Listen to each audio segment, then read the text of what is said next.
Hello everyone, welcome back to the programming world once again. So आज हम करने वाले हैं पैटर्न प्रिंटिंग का कुछ और क्वेश्चन और कुछ और प्रॉब्लम्स। ठीक है, इसमें मैं आज स्क्वायर पैटर्न प्रिंटिंग का कुछ क्वेश्चन आपको करवाने वाला हूं। मैं आपको प्रीवियस वीडियोस में स्क्वायर पैटर्न्स, रेक्टेंगुलर पैटर्न्स के बारे में आपको बताया था और किस तरह से हम नेस्टेड फॉर लूप का यूज करके इन सारे पैटर्न्स को प्रिंट कर सकते हैं। और मैट्रिक्स का जो भी कॉन्सेप्ट इसमें लगता है, मतलब आई और जे, जो भी रो और कॉलम का कॉन्सेप्ट मैं आपको बता चुका था। और उसके हिसाब से बहुत सारे प्रॉब्लम्स मैं आपको प्रीवियस लेक्चर्स में बताया था। अगर आप नहीं देखे हैं तो रेफर करिए मेरे चैनल पर वो लेक्चर्स पड़ा हुआ है और आप उसको देख सकते हैं। ठीक है, सो आज मैं कुछ क्वेश्चन आपको करवाने वाला हूँ। सो आप देख सकते हैं कि विजुअल स्टूडियो कोड का इंटरफेस पे थोड़ा सा चेंजेस है मेरा।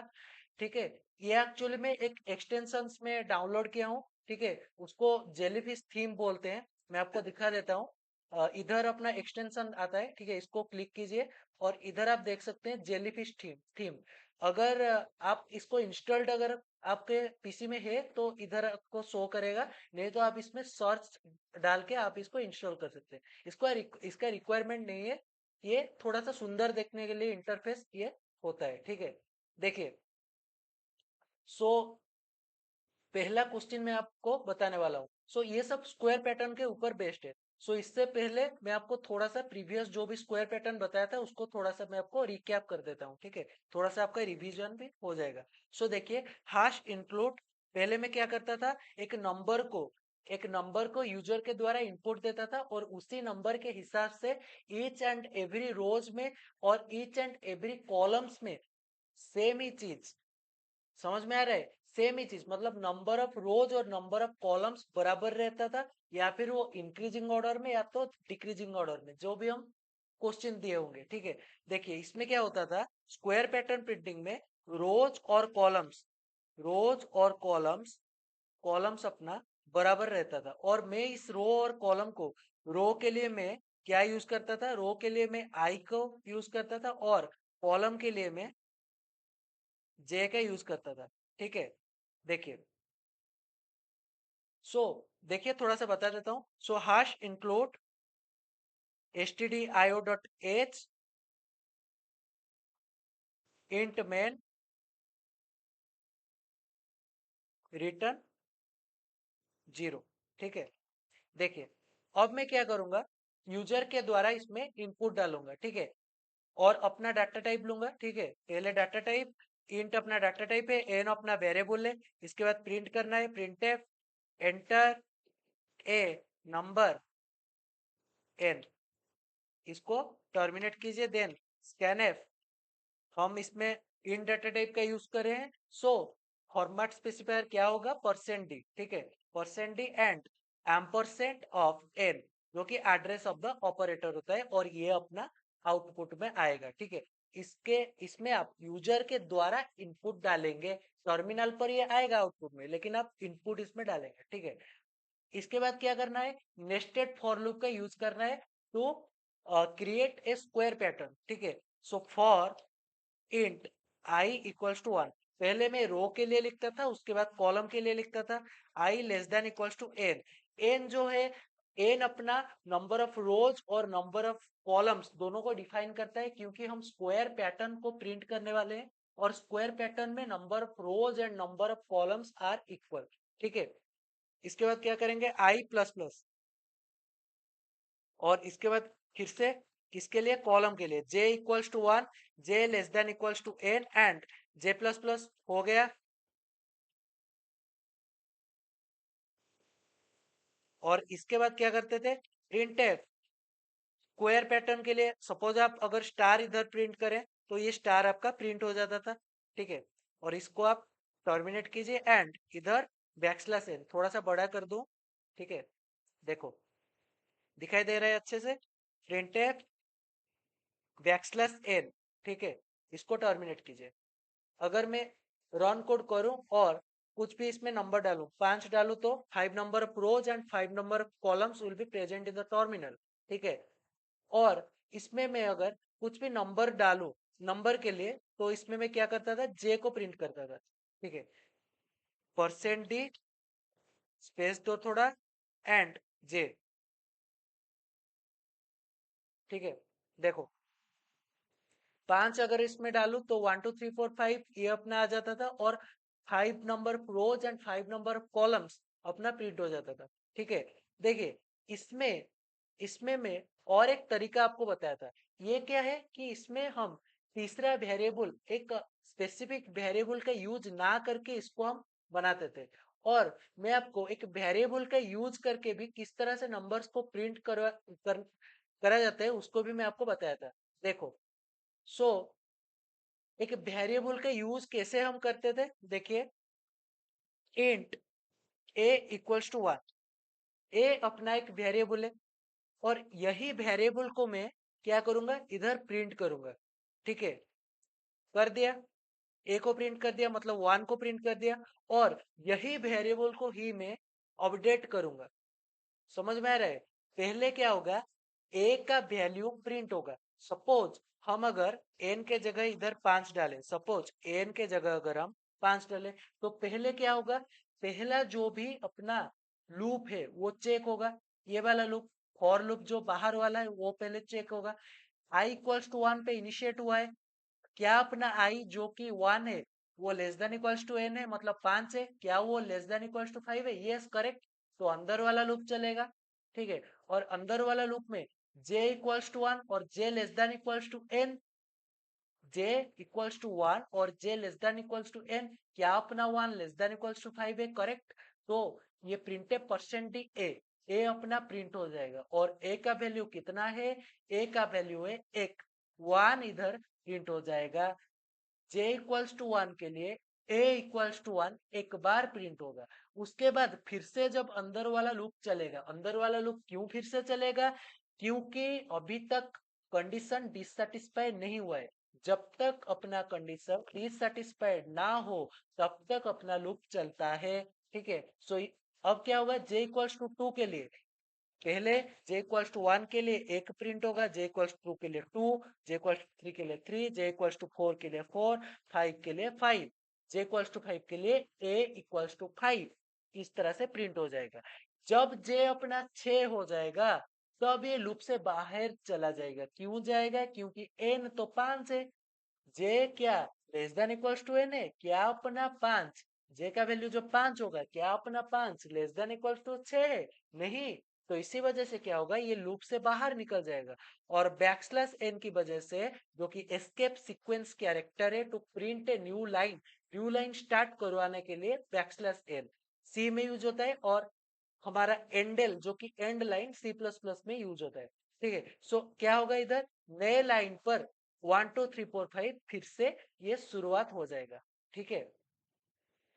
सो अब मैं क्या करूंगा, यही वाला जो कि ए जो है ना, पहले ए तो प्रिंट होगा और इसको मैं अपडेट करूंगा, ठीक है। अपडेट करके ही, क्योंकि अपडेट जब आप करोगे तो अभी जाकर तो अपना वैल्यू 2 होगा, पहले तो 1 आया था ना। अगर आप ए प्लस प्लस नहीं करोगे तो 2 का वैल्यू कैसे आएगा, मतलब I equals J equals to 1, J less than equals to 5, ये हुआ, कंडीशन सेटिस्फाई हो गया, तो अंदर ए प्रिंट होगा, मतलब 1 प्रिंट होगा। अगर इधर आप ए प्लस प्लस ना करो तो 2 कैसे प्रिंट होगा, नहीं होगा ना। तो अब मैं अगर रन करूं तो वेरिएबल लेकर भी हम सेम काम कर सकते हैं, 1 2 3 4 5 प्रिंट कर सकते हैं, ये आपको मैं प्रीवियस वीडियोस में बता चुका था। आज का हमारा काम क्या है कि एक जो रो में ना, रो में हमारा सारे जो नंबर है उसको हमें कांस्टेंट करना पड़ेगा, सारे नंबर्स को रो में कांस्टेंट करना पड़ेगा।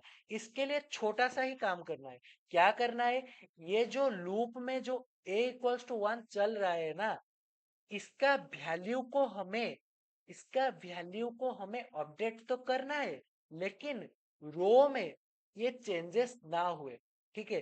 रो में इसका वैल्यू को चेंजेस नहीं करना है। इसके लिए क्या करूंगा, इसको मैं लूप से बाहर निकाल दूंगा, क्या करूंगा, int A equals to 1, loop से इसको मैं बाहर निकल दूंगा, ठीक है। अब क्या होगा, चेक करो, अब ए प्रिंट हो जाएगा, हो गया।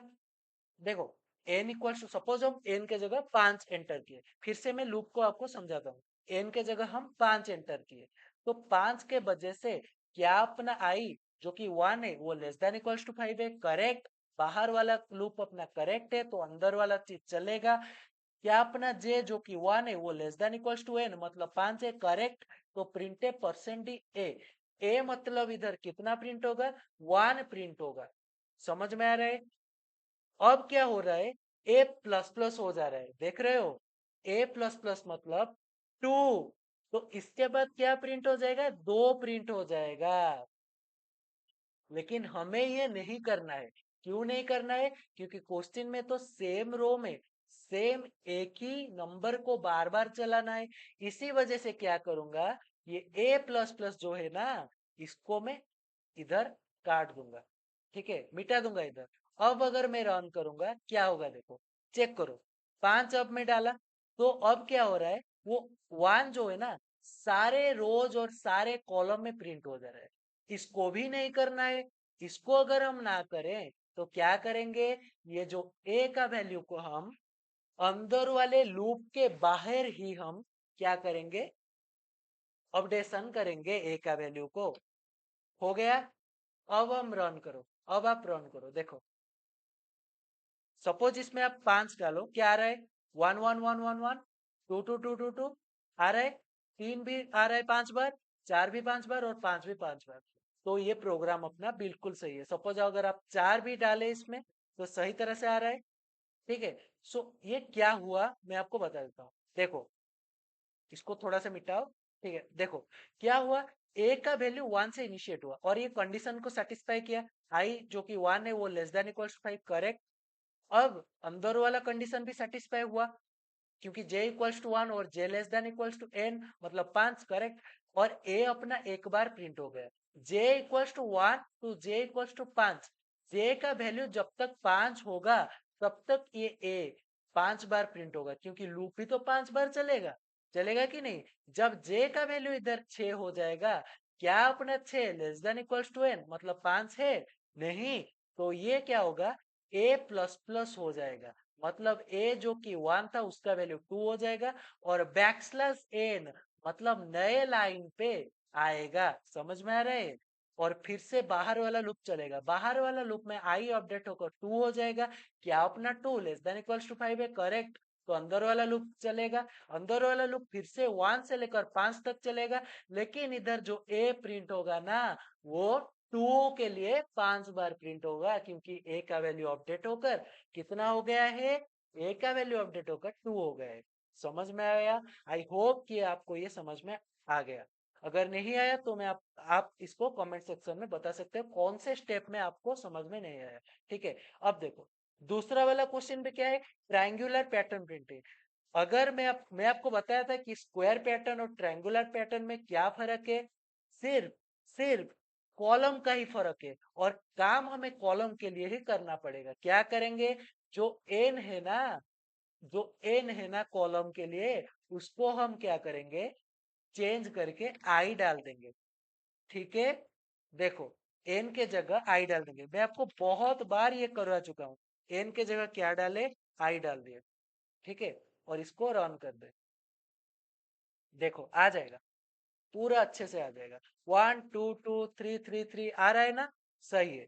तो दूसरा वाला प्रॉब्लम में आपको बता दिया। इसको मैं सोच रहा हूँ कि आप खुद से इसको लूप को समझ जाएंगे, इतना तो मेरे को आशा है कि भरोसा है आपके ऊपर ऊपर कि आप इसको समझ जाएंगे, ठीक है। देखो अब देखो, हम ए बी सी डी इसको भी हम प्रिंट करेंगे और इसमें ए क्या हुआ है, चेंज नहीं हुआ है।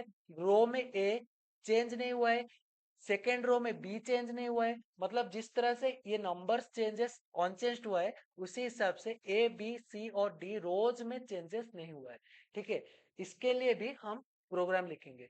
तो इतना तो मैं इसमें देख पा रहा हूं कि इसमें हमारा आस्की वैल्यू का कंसेप्ट आया है। आस्की वैल्यू क्या है, कोई भी जो भी हमारे कैरेक्टर्स है उसका कोरेस्पॉन्डिंग इंटीग्रल वैल्यू को हम बोलते हैं आस्की वैल्यू।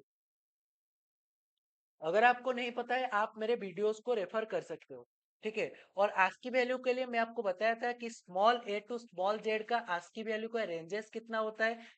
एक बार लिख भी देता हूं आपके लिए, small a to small z का आस्की वैल्यू का रेंज होता है 97 टू 1 122, ठीक है, 97 to 122, ठीक है, ये होता है small a to small z का ASCII वैल्यू का रेंज, ठीक है। और capital a to capital z का 65 टू 90, ठीक है।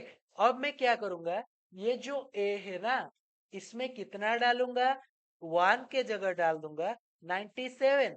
समझ में आ रहा है, समझ में आ रहा है। और ये 97 को मैं क्या करूंगा, टाइप कास्टिंग कर दूंगा। क्या करूंगा मैं, टाइप कास्टिंग। टाइप कास्टिंग है क्या, टाइप कास्टिंग है क्या, एक डाटा टाइप को दूसरे डाटा टाइप में कन्वर्ट करने के लिए, मतलब इंटीजर को कैरेक्टर में कन्वर्ट करने के लिए हम टाइप कास्टिंग का यूज करते हैं। तो कैसे हम टाइप कास्ट करेंगे, छोटा सा ही चीज करना है, क्यार लिख दो, ch लिख दो, हो गया। अब मैं क्या करूंगा, जिसमें मुझे कन्वर्ट करना है, किसमें कन्वर्ट करना है, कैरेक्टर में, उसको ब्रैकेट के अंदर डालो, CHAR, हो गया। क्यार में कन्वर्ट करना है, उसको ब्रैकेट के अंदर डालो। और कौन से वेरिएबल को करना है, ए को, तो इसको बाहर डालो और टर्मिनेट करो। देखो ये है अपना टाइप कास्टिंग। कमेंट आउट करके लिख भी देता हूं, किसी को अगर कुछ डाउट हुआ। टाइप कास्टिंग हो गया, हो गया अपना काम। और इसके बाद क्या करूंगा, ये जो कैरेक्टर है ना, CH, कैरेक्टर को मैं CH से ही डिफाइन किया हूं ना, CH अपना क्या है, CH अपना वेरिएबल है, क्यार CH, क्यार अपना डाटा टाइप, CH अपना वेरिएबल, उसको प्रिंट करूंगा। और %d के जगह क्या लिखूंगा, %c, क्योंकि कैरेक्टर्स के लिए %c फॉर्मेट स्पेसिफायर का यूज होता है। अब इसको रन कोड करो एंड चेक इट। सपोज हम 5 डालो, क्या आ रहा है, a b b c c c d d d, ये करेक्ट है। और ये ट्रायंगुलर पैटर्न प्रिंट हो गया है। क्यों प्रिंट हुआ है, क्योंकि इधर हम j less than equals to i किए हैं। अगर इसको n कर दें तो स्क्वायर पैटर्न प्रिंट हो जाएगा, बिल्कुल प्रिंट हो जाएगा स्क्वायर पैटर्न। देखो 5 डालो, आ रहा है सही से, 26 डाल दो, पूरा ही प्रिंट कर दो, 26 डाल दो, आ रहा है पूरा। तो 26 number of rows and 26 number of columns का स्क्वायर पैटर्न अल्फाबेट्स में प्रिंट हो गया, जिसमें हर एक नंबर ऑफ रो में अनचेंज्ड है अपना क्या, अल्फाबेट्स, ठीक है। ये मैं आपको बता दिया स्मॉल लेटर्स के लिए। कैपिटल के लिए क्या करेंगे, कैपिटल के लिए जो हमारा ASCII वैल्यू है, capital a to capital z, इसका हमारा क्या, कहां से कहां तक लाया करता है, इसका 65 टू 90। बार बार आपको मैं रिपीटेडली बता रहा हूँ ये चीज है ना, ठीक है। तो इधर देखिए 65, ए 65 से इनिशिएट करो, और ए अपना 90 तक चल सकता है। सो थोड़ा सा ही चेंजेस किया हूँ, ए को 65 कर दिया हूँ। अब इसको रन करो। सपोज हम 26 डाल दें, आ रहा है पूरा अच्छे से, ए बी सी डी, ये पूरा कैपिटल वाला प्रिंट हो रहा है, और 26 number of rows and 26 number of columns. अगर आप इधर ट्रायंगुलर पैटर्न, सेम चीज का मैं क्वेश्चन में तो नहीं दिया हूं, अगर सपोज आपको ट्रायंगुलर पैटर्न भी प्रिंट कराना पड़ जाए तो क्या करेंगे, j less than equals to n, क्योंकि ट्रायंगुलर पैटर्न में चेंजेस ही क्या है, कॉलम्स का ही तो डिफरेंस है। इसीलिए क्या करेंगे, कॉलम्स का जो भी लूप है उसमें less than equals to n के जगह less than equals to i कर देंगे, और खत्म। देखो अब डालो, 26 अगर डाल दो तो आ रहा है कैपिटल, कैपिटल के लिए आ रहा है। अब स्मॉल के लिए क्या करेंगे, इसको 97 कर देंगे, ठीक है, 97 कर देंगे, और इसको रन कर देंगे और चेक करेंगे, ठीक है। 26 डालो, आ रहा है अच्छे से small a to small z. So I hope कि आपको ये प्रोग्राम बिल्कुल समझ में आ गया होगा। जितना भी क्वेश्चंस मैं आपको किया हूँ, बताया हूँ आपको, ये आई होप कि समझ में आ गया होगा। और पिछले वीडियोस में जितना भी आपको बताया हूँ पैटर्न प्रिंटिंग का, आपको समझ में आ गया होगा, ठीक है। सो मैं अपने चैनल पर पैटर्न प्रिंटिंग का max to max concept, diamond का कॉन्सेप्ट हो गया, या फिर बहुत ही एडवांस वाला पैटर्न प्रिंटिंग हो गया, सारे कॉन्सेप्ट आपको बताऊंगा, लॉजिकली एक्सप्लेन करूंगा, ठीक है। आपको बस चैनल के साथ जुड़े रहना है। So thank you all for watching my videos. Have a nice day to all.